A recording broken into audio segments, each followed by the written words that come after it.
Assalamualaikum warahmatullahi wabarakatuh. Halo teman-teman semua yang masih setia menunggu perkembangan materi dari kami.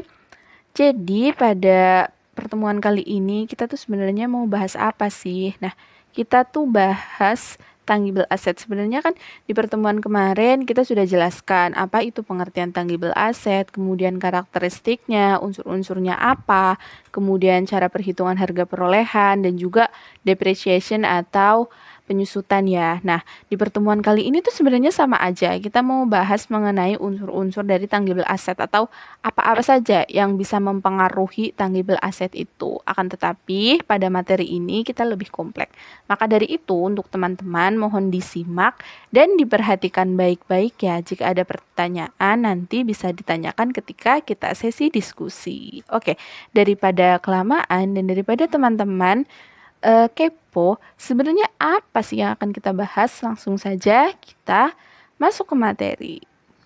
Oke, yang pertama kita bahas itu tentang revaluation of plan asset.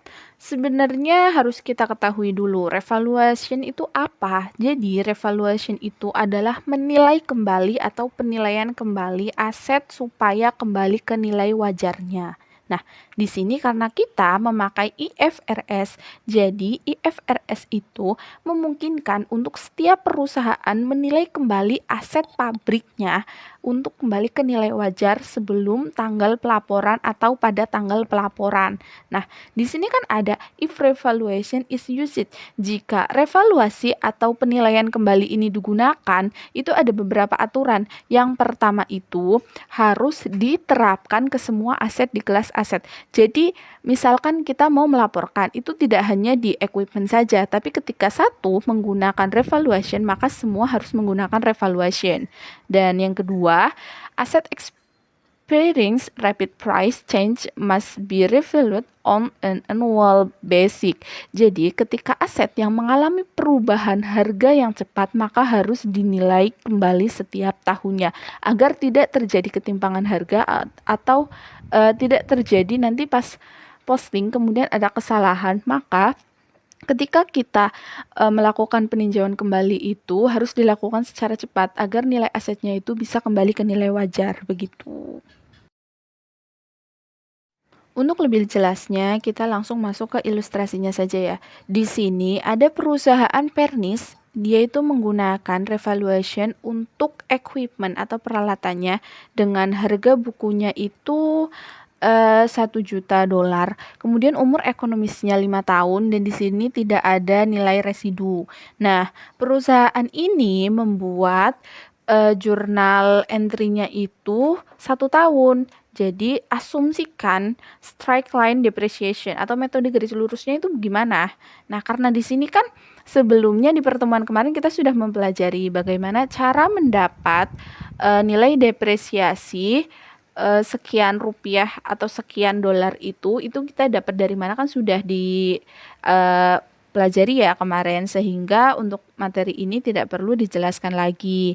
Nah, depreciation expense kita langsung bikin atau buat jurnalnya saja. Jadi depreciation expense terletak di debit, kemudian accumulated depreciation itu di kredit. Kemudian setelah 1 tahun itu ada dilakukan revaluasi atau peninjauan kembali dan menghasilkan equipment itu sesuai nilai wajarnya adalah 850.000 dolar. Kemudian catat gimana nih revaluasinya atau peninjauan kembalinya. Jadi kita bikin akun karena harga bukunya itu adalah 1 juta dolar, sedangkan harga yang sesuai atau harga sesungguhnya itu 850, maka kita cari selisihnya. Dari 1 juta dikurangi 850.000 itu kan mendapatkan 150.000. Sehingga kita catat dalam jurnal accumulated depreciation debit, kemudian equipment sesuai yang harga wajarnya itu berapa atau selisihnya, kemudian kreditnya ada revaluation of surplusnya atau kenaikan revaluasinya ada 50.000 dolar.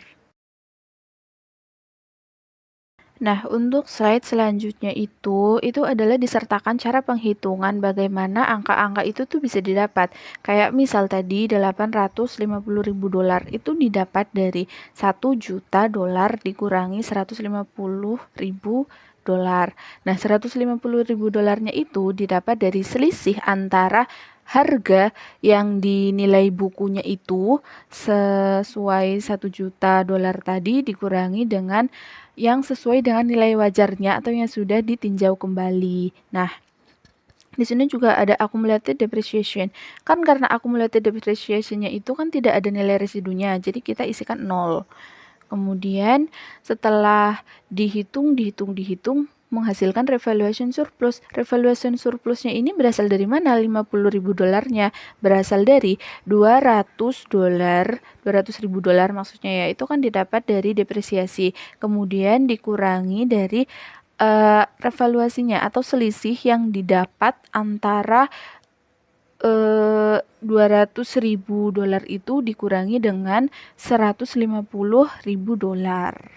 Begitu, itu angka 50.000-nya. Nah, di sini juga dijelaskan is indicated atau itu sebagai apa dan akan dilaporkan di mana. Untuk yang pertama, 850.000 dolar itu adalah harga basicnya dari asetnya. Jadi nilai wajarnya yang ketika kita akan melakukan penjualan, maka patokannya itu dari situ. Dari harga itu, harga nilai wajarnya. Kemudian yang kedua, depreciation expense itu 200.000 dolar itu nanti akan dicatat atau akan dilaporkan di laporan laba rugi. Dan yang ketiga ada 50 dolar, 50.000 dolar itu nantinya akan dilaporkan di laporan laba rugi komprehensif ya. Ya sama seperti dengan laporan laba rugi, namun dia akan lebih mendetail lagi. Dan yang keempat, karena asumsinya ini kan 5 tahun umur ekonomisnya, sedangkan 1 tahun pertama sudah diperhitungkan. Sehingga untuk tahun kedua itu akan menjadi 212.500 dolar. Itu didapat dari mana? Dari 850 dolar dibagi 4. 4-nya itu didapat dari umur ekonomisnya yang sisa 4 tahun. Begitu. Oke, selanjutnya kita akan membahas mengenai expenditure dari useful life atau pengeluaran selama masa manfaat. Nah, apa itu? Nah, ini tuh pengeluarannya tuh dilakukan ketika aset tetap itu masih digunakan ya teman-teman. Untuk pengeluarannya itu sendiri dibagi menjadi 2, yaitu yang pertama ordinary repairs atau perbaikan biasa. Nah, di sini pengeluarannya itu untuk bertujuan menjaga efisiensi operasi dan umur produktif suatu unit. Untuk biaya-biayanya yaitu meliputi biaya pemeliharaan dan perbaikan, atau kita sebut pengeluaran ini tuh sebagai revenue expenditure atau pengeluaran pendapatan. Perlu diingat kalau revenue expenditure ini yaitu pengeluaran yang tidak berpengaruh pada nilai suatu aset. Jadinya misalkan kita melakukan pengeluaran ya tidak berpengaruh pada nilai suatu aset tersebut, atau tidak menambah nilai suatu aset ataupun tidak mengurangi nilai suatu aset ya teman-teman. Jadinya pengeluaran ini tuh biasanya pengeluaran secara rutin, yaitu misalkan kalau kita punya suatu AC tiap bulan tuh kan pasti ada biaya pemeliharaan AC ya buat memelihara AC tersebut supaya tetap bisa digunakan. Yang kedua yaitu addition and improvement atau penambahan dan peningkatan, di mana biaya ini tuh dikeluarkan bertujuan untuk meningkatkan efisiensi operasi, kapasitas produktif atau masa manfaat dari aset pabrik. Di sini aset pabrik itu yang terpengaruh teman-teman, atau nilai dari aset pabrik tersebut itu terpengaruh jumlahnya. Misalkan kita melakukan pengeluarannya itu bisa jadi aset pabrik ini akan bertambah nilainya atau sebaliknya seperti itu. Nah, biaya ini disebut sebagai capital expenditure atau pengeluaran modal. Nah, perlu diingat untuk capital expenditure ini pengeluarannya itu tidak rutin terjadi. Jadi, bisa jadi ada, bisa jadi tidak. Seperti itu ya teman-teman. Jadi, tidak tiap bulan pengeluaran ini tuh ada. Dan sekali ada, maka pengeluaran ini tuh mempengaruhi nilai dari suatu aset. Selanjutnya di sini kita akan membahas mengenai plan asset disposal ya teman-teman. Di mana di sini atau kita biasa sebut sebagai pelepasan suatu aktiva tetap. Nah, apa itu pelepasan suatu aktiva tetap teman-teman? Di sini pelepasan aktiva tetap itu dilakukan ketika aktiva tetap yang tidak lagi digunakan oleh sebab kejadian yang luar biasa seperti kebakaran dan bencana alam lainnya yang dapat dilepaskan dengan cara apa? Nah, perusahaan bisa melepaskan aktiva tetap itu dengan 3 cara. Yang pertama yaitu dengan cara dijual, yang kedua dengan cara dibuang, yang ketiga dengan cara ditukar tambah dengan aktiva tetap lainnya. Kemudian yang pertama yaitu penjualan aktiva tetap. Nah, di sini penjualan aktiva tetap itu yang dilakukan oleh perusahaan akan membawa konsekuensi logis, yakni adanya laba dan rugi atau impas. Untuk laba penjualan aktiva dapat terjadi bila harga jual melebihi nilai buku aktiva tetap. Nah, untuk rugi biasanya terjadi ketika penjualan aktiva apabila harga jual lebih rendah daripada nilai buku suatu aktiva tetap. Sedangkan jika impas itu terjadi bila harga jual sama dengan nilai buku suatu aktiva tetap. Kemudian yang kedua yaitu dibuang. Nah, di sini pembuangan aktiva tetap itu boleh dilakukan ketika suatu aktiva itu tidak lagi memiliki nilai ekonomis. Maka hal tersebut boleh dilakukan perusahaan di mana perusahaan boleh membuang aktivanya. Yang ketiga yaitu tukar tambah dengan aktiva tetap lain atau sejenis, di mana di sini tukar tambah aktiva tetap yang tidak layak lagi digunakan dapat dengan aktiva yang tetap baru atau aktiva yang sejenis, di mana untuk yang baru itu dengan cara menyerahkan aktiva tetap lama dan menambah uang kas atas kekurangan harga tukar tambah aktiva tetap tersebut.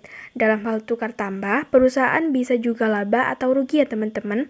Apabila nilai buku aktiva tetap tersebut lebih kecil dari nilai tukarnya, maka perusahaan akan mendapatkan laba, sedangkan saat rugi itu terjadi ketika nilai buku lebih besar dan nilai tukar aktiva tetap. Seperti itu ya teman-teman. Nah, kemudian langkah-langkah yang bisa dilakukan sebuah perusahaan untuk melepaskan suatu aktiva tetap yaitu yang pertama itu kita mencatat depresiasi hingga tanggal pembuangan. Kemudian kita juga harus menghilangkan nilai aset yang lama dengan cara yaitu mendebet akumulasi penyusutan dan mengkredit akun aset tersebut atau akun aset tetap tersebut. Kemudian untuk retirement of plan asset atau pembuangan suatu aset tetap. Di mana di sini yang perlu kita ingat yang pertama, dalam pembuangan aset ini tidak akan terjadi mutasi kas masuk. Artinya di sini kita juga harus menghilangkan nilai dari aset tetap lama tersebut, di mana caranya yaitu dengan mendebet akumulasi penyusutan untuk jumlah penuh penyusutan yang diambil alih selama umur aset. Jadi kita harus mendebet akumulasi penyusutan dari aset tersebut ya. Contohnya seperti ini. Aku punya aset tetap yang memiliki umur ekonomis selama 5 tahun dengan harga perolehan 50 juta tanpa nilai sisa. Pada tahun kelima aku akan melakukan pembuangan aset tersebut karena sudah tidak memiliki nilai ekonomis ya teman-teman. Jadinya aku harus mendebet akumulasi penyusutan atau aku harus mendebet jumlah beban-beban yang udah terjadi selama 5 tahun tersebut atau beban-beban depresiasi yang udah terjadi selama 5 tahun tersebut untuk aset tetap ini. Kemudian yang ketiga yaitu kita harus mengurangkan atau kita harus mengkredit akun aset tetap tersebut, dimana kita mengkreditnya itu dengan harga perolehannya. Misalkan aku punya aset tetap 50 juta tadi ya, jadi caranya setelah aku melakukan mendebet akumulasi penyusutan selama 5 tahun atau sampai pembuangan aset itu, aku juga harus mengkredit nilai asli dari aset tetap ini atau harga perolehannya. Nah, kemudian yang keempat yaitu kita harus mencatat perbedaan ataupun adakah ada kerugian atau keuntungan saat pembuangan. Seperti itu ya teman-teman. Tapi pada umumnya saat pembuangan itu kita tidak akan terjadi keuntungan, teman-teman ya, perlu diingat. Karena apa? Karena di sini suatu aktiva tetap itu tidak ada mutasi kasnya kan. Jadi otomatis untuk keuntungannya sendiri tidak akan terjadi. Dari mana kita mendapat keuntungan? Seperti itu kan kalau kita logikakan. Kita masuk ke contoh soal ya. Nih, Hobart Enterprise itu menghentikan penggunaan dari printer komputernya. Harganya sebesar 32.000 euro. Nah, akumulasi penyusutan dari printer ini adalah 32.000 euro. Nah, kita diminta untuk menyiapkan ayat jurnal untuk mencatat penghentian aset tetap ini. Nah, karena jumlah penyusutannya itu udah sama kayak harga perolehan aset tetap di awal. Jadi langsung aja kita jurnal accumulated depreciation pada equipment sebesar 32.000 euro. Nah, yang selanjutnya adalah penjualan aset tetap. Hal yang perlu kita ingat ketika melakukan penjualan aset tetap adalah kita harus membandingkan dulu nilai buku dari aset tetap itu dengan hasil penjualan yang kita terima. Jadi, jika hasil penjualan kita itu lebih besar dari nilai buku aset tetap kita, berarti kita dapat keuntungan. Akan tetapi, ketika hasil penjualan kita itu lebih kecil dari nilai buku aset tetap kita, itu berarti kita dapat kerugian. Misal nih, kita punya kendaraan, harga perolehannya 1 juta. Nah, kemudian udah kita susutkan 500.000, berarti kan nilai bukunya 500.000 tuh. Nah, ketika kita jual kendaraan itu ternyata laku 600.000, berarti kan kita dapat untung 100.000, soalnya hasil penjualannya lebih besar dari nilai bukunya. Nah, tapi ketika kita jual kemudian kita cuma dapat 400.000, berarti kita dapat rugi, soalnya hasil penjualannya itu lebih kecil dari nilai buku aset tetap itu. Nah, langsung saja ya kita ke contoh soal. Pada tanggal 1 Juli 2014, Wright Company itu menjual perabotan kantor seharga 16.000 euro secara tunai. Nah, perabotan kantor itu sebenarnya harga perolehannya 60.000 euro. Nah, selama sampai 1 Januari 2014 itu diakumulasi penyusutannya sudah 41.000 euro. Nah, selanjutnya penyusutan untuk 6 bulan pertama mulai dari 1 Januari sampai 31 Juni ya, itu sebesar 8.000 euro. Nah, selanjutnya tugas kita adalah untuk merecord atau mencatat beban penyusutannya selama 6 bulan tadi di tahun 2014. Jadi langsung aja depreciation expense pada accumulated depreciation itu sebesar 8.000 euro. Nah, yang selanjutnya, kalau udah kita tinggal ngitung keuntungan ataupun kerugian yang kita dapat dari penjualan aset tetap tersebut. Kita cari dulu nilai bukunya. Caranya yang pertama kita tadi kan harga perolehan perabotan kantornya sebesar 60.000 euro. Kita tulis, kemudian kita kurangi dengan akumulasi penyusutan sampai bulan Juli 2014. Dan jadi 41.000 ditambah 8.000, akumulasinya 49.000. Kemudian ketemu nilai buku dari aset tetap tersebut sebesar 11.000. Nah, kemudian tadi kan kita jual terus laku 16.000 ya. Nah, karena hasil penjualannya itu lebih besar dari nilai buku, berarti kita dapat keuntungan dari penjualan aset tetap sebesar 5.000 euro. Baik, selanjutnya setelah kita mengetahui keuntungan dari perhitungan sebelumnya, maka langsung saja kita lakukan pencatatan untuk mengakui keuntungan dari penjualan tersebut. Bisa kita lihat dari slide-nya pada tanggal 1 Juli, ini jurnalnya adalah cash accumulated depreciation to equipment and gain on disposal of plant asset.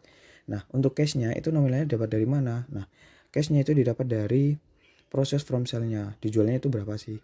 Contoh nih, kalau asetnya itu dijual dengan harga 15.000. Nah, nanti berarti cashnya kan nominalnya 15.000. Jadi begitu. Kemudian untuk accumulated depreciation-nya itu 49.000. Nah, ini bisa dilihat dari data sebelumnya.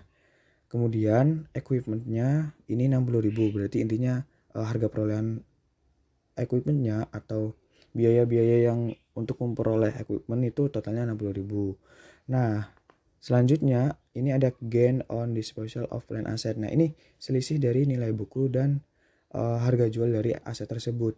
Contoh nih, bisa kita lihat bahwa nilai buku itu diperoleh dari harga perolehan suatu aset dikurangi dengan akumulasi depresiasinya. Nah, kalau dilihat dari soal ini, harga perolehan dari equipment-nya itu sebesar 60.000. Kemudian untuk mengetahui nilai bukunya, maka harga perolehannya dikurangi dengan accumulated depreciation-nya sebesar 49.000. Nanti ketemunya adalah 11.000. Nah, nanti ketika sudah diketahui nilai bukunya, maka kita bandingkan apakah nilai bukunya ini lebih besar dari proses from sale-nya atau harga jualnya. Nah, bisa kita lihat dari data ini bahwa harga jualnya ternyata lebih besar dari nilai bukunya sebesar 5.000, selisihnya 5.000. Maka nanti pada jurnalnya akan diakui sebagai gain on disposal of plan asset atau keuntungan pelepasan plan aset sebesar 5.000. Baik teman-teman, selanjutnya setelah kita mengetahui perhitungan dan jurnal untuk pelepasan suatu aset di mana itu mengalami keuntungan, maka kita selanjutnya akan mengetahui atau mempelajari terkait dengan perhitungan atas pelepasan suatu aset dikala mengalami kerugian. Nah, dalam slide ini diilustrasikan bahwa asumsinya pada suatu perusahaan itu ingin menjual aset tetapnya yaitu office furniture-nya sebesar 16.000 euro. Namun kenyataannya aset tersebut itu lakunya 9.000 euro. Nah, bagaimana perhitungannya? Bisa kita lihat pada perhitungan di bawah ini di slide tersebut.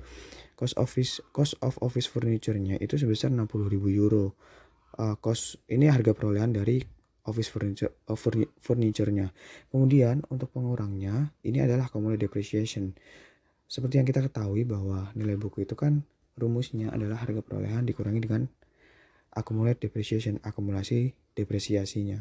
Nah, nanti apabila kita sudah mengetahui cost dan accumulate-nya, baru kita cari nilai bukunya. Tinggal kita kurangi, maka diketahui book value added of disposal-nya atau nilai buku pada saat pelepasannya itu 11.000 euro.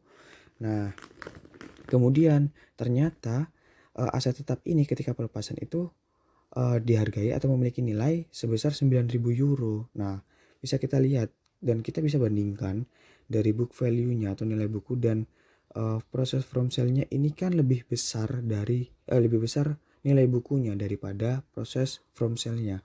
Maka kesimpulannya ini perusahaan mengalami kerugian. Karena apa? Simpelnya aset ini seharusnya itu dijual dengan harga 11.000. Titik tengahnya tidak mengalami kerugian ataupun keuntungan. Nah, ternyata aset tersebut itu lakunya di angka 9.000 di bawah nilai bukunya. Maka dari itu perusahaan ini mengalami kerugian atau loss on disposal of plan asset. Nah, untuk selanjutnya ini langsung masuk pada pencatatan jurnalnya untuk mengakui kerugian pelepasan suatu asetnya. Selanjutnya kita masuk pada penjurnalan untuk mengakui kerugiannya. Nah, jurnalnya adalah cash accumulated depreciation, loss on disposal of plan asset pada equipment. Nah, kalau kita bandingkan dengan jurnal yang sebelumnya, keuntungan ini bedanya cuma di akun loss on disposal of plan asset. Ini untuk kerugian. Kalau yang di keuntungan nanti ada gain on disposal of plan asset. Pada prinsipnya akun loss on disposal ini sama dengan beban. Nanti akan mengurangi laba dan saldo normalnya ada di debit. Nanti kalau bertambah dicatat di debit. Kalau yang di keuntungan itu sama dengan pendapatan. Nantinya akan menambah pendapatan perusahaan dan saldo normalnya apabila bertambah dicatat di kredit. Begitu ya teman-teman. Nah, selanjutnya kita lihat dari nominalnya. Cash nominalnya itu 9.000 euro. Ini nilai atau harga jualnya ketika pelepasan aset tersebut. Kemudian ada accumulated depreciation-nya atau akumulasi depresiasinya 49.000 euro. Kemudian nih ada loss on disposal of plan asset yaitu sebesar 2.000 euro. Nah, ini diurai dari nilai buku. Kita membandingkan nilai buku dengan nilai jualnya pada pelepasan aset tersebut. Nah, contoh nih kita lihat bahwa equipment-nya itu sebesar 60.000. Kemudian akumulasi depresiasinya sebesar 49.000. Untuk mengetahui nilai bukunya, mari kita kurangi dulu dari harga perolehan dikurangi dengan akumulasi depresiasinya. Nanti ketemu 11.000, ya kan teman-teman.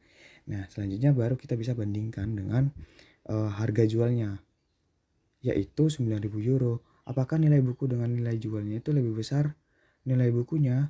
Nah, apabila lebih besar dari nilai bukunya, maka perusahaan tersebut mengalami kerugian sebesar 2.000 euro. Maka dicatat sebagai akun loss on disposal of plan asset. Jadi begitu teman-teman.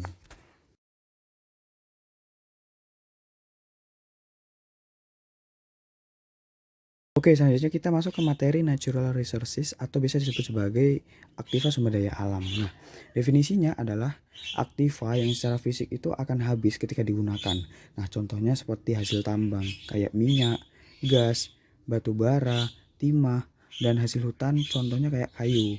Nah, kemudian karakteristiknya untuk natural resources ini yang pastinya satu, secara fisik berkurang karena digunakan operasional perusahaan.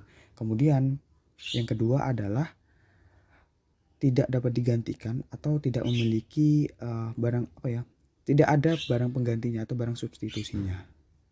Begitu. Nah, selanjutnya yaitu tentang biaya akuisisi dari pendapatan suatu aset tetap sumber daya alam.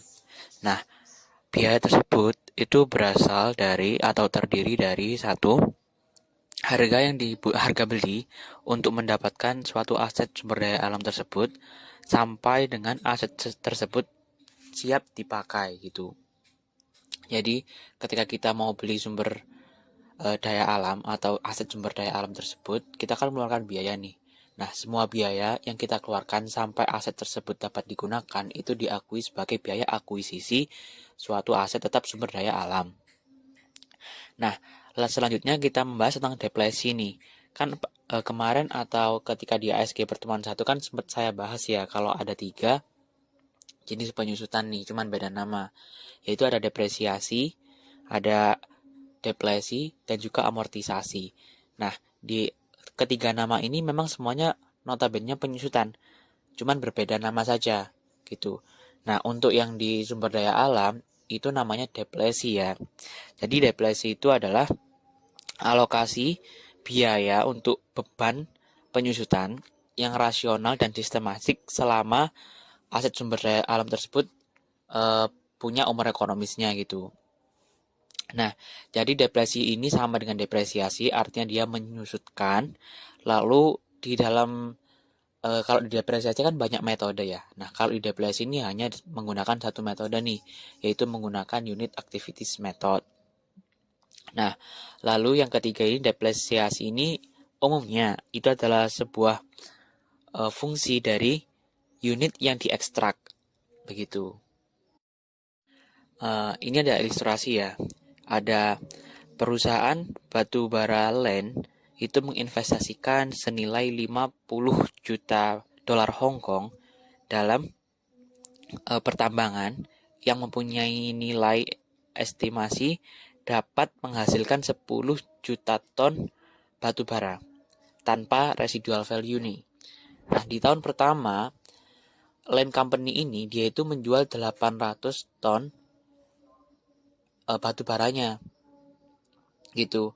Nah, di sini land company harus menghitung ekstrak atau depresinya, beban depresinya sebagai berikut nih, yaitu kita cari dulu biaya per tonnya, seperti kayak unit activities method kan, yaitu dari harga perolehannya 50 juta dolar Hong Kong dibagi dengan estimasi tambangnya tersebut bisa menghasilkan berapa ton nih, dibagi 10 juta ton batu bara. Nah, ketemu nih nanti setiap ton batu bara itu dihargai atau dibebankan senilai 5 dolar Hong Kong. Nah, ternyata nih pada tahun pertama tambang tersebut menghasilkan 800.000 ton. Jadi kita kalikan saja 800.000 dikali dengan 5 dolar Hong Kong. Jadi ketemu 4 juta dolar Hong Kong. Itu adalah penyusutan tahun pertama. Jurnal atas transaksi tadi atau jurnal atas deflasi tadi adalah beban deflasi pada akumulasi deflasi. Samalah kayak yang depresiasi kan, cuma beda nama. Jadi beban deflasi 4 juta pada akumulasi deflasi 4 juta. Nah, lalu bagaimana sih pernyataan atau melaporkan dari aset sumber daya alam ini dengan akumulasinya? Jadi nanti ini sama kayak yang depresiasi sama yang lainnya juga. Suatu aset tetap itu dilaporkan secara nilai bersihnya. Artinya suatu aset tetap dikurangi dengan akumulasinya nih. Kayak ini ya, ada Land Coal Company di laporan posisi keuangan. Dia itu memasukkan atau melaporkan adanya pertambangan batu bara, lalu dikurangi dengan akumulasi deflasinya nih, 4.000. Nah, nanti dilaporkannya senilai 46 juta. Gitu. Nah, misalnya itu kita sudah menambang dan itu menghasilkan 800 tadi ya. Tapi itu belum terjual nih. Tapi sudah menghasilkan batu bara. Nah, itu nanti sumber daya alam yang telah diekstrak atau yang telah diambil tadi, dia nanti dilaporkan sebagai persediaan. Nah, baik, itulah penjelasan dari kami untuk ASG minggu kedua. Jadi mohon diperhatikan dan dipelajari serius ya teman-teman, demi kebaikan kalian juga.